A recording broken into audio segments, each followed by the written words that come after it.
నమస్తే అండి అందరికి. ఈ వీడియోలో మనం 1 లీటర్కి వచ్చే పెట్రోల్ మనం డైలీ కొట్టించే 100 రూపాయల పెట్రోల్ కి ఎంత తేడా ఉంటుందని చెక్ చేసి చూసేద్దాం. వీడియో నచ్చితే లైక్ చేసుకోండి, మన ఛానల్ అయితే సబ్స్క్రైబ్ చేసుకోండి. ఇంకా లేట్ చేయకుండా టాపిక్ లోకి అయితే వెళ్ళిపోదాం. 100 రూపాయలు కొట్టండి.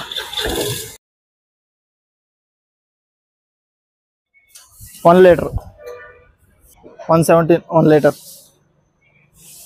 ఇప్పుడు మనం వెయిట్ మెషిన్ జీరోలో పెట్టేసి ఒక ఖాళీ బాటిల్ అయితే చెక్ చేసేస్తున్నాం. ఖాళీ బాటిల్ చెక్ చేయడం వల్ల మనం పెట్రోల్ చెక్ చేస్తున్నప్పుడు బాటిల్ బరువు అనేది రాకుండా పెట్రోల్ బరువు మాత్రం మనకైతే రీడింగ్ లో చూసుకోవచ్చండి.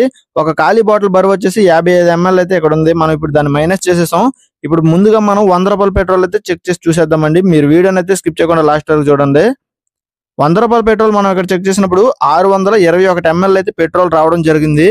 ఇప్పుడు మనం ఈ 100 రూపాయల పెట్రోల్ పక్కన పెట్టేసి 1 లీటర్ పెట్రోల్ అయితే చెక్ చేసి చూసేద్దాం. వీడియో నచ్చితే మాత్రం తప్పకుండా లైక్ చేసుకోండి. ఇంకా ఏదైనా వీడియో చేయాలంటే కామెంట్ సెక్షన్ లో కామెంట్ చేసేయండి.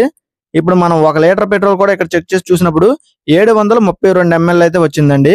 మనకి 100 రూపాయల పెట్రోల్ కి 1 లీటర్ పెట్రోల్ కి 17 రూపాయలు డబ్బులు అయితే తేడా ఉంది. పెట్రోల్ విషయానికి వస్తే 110 ml అనేది తేడా అయితే వచ్చింది ఇక్కడ. మీరు నెక్స్ట్ టైం పెట్రోల్ కొట్టించుకునేటప్పుడు రౌండ్ ఫిగర్లు అయితే కొట్టించుకోవద్దు. 98, 99, 101 ఈ లెక్కనైతే కొట్టించుకోండి, మీకే సేవ్ అవుతుంది.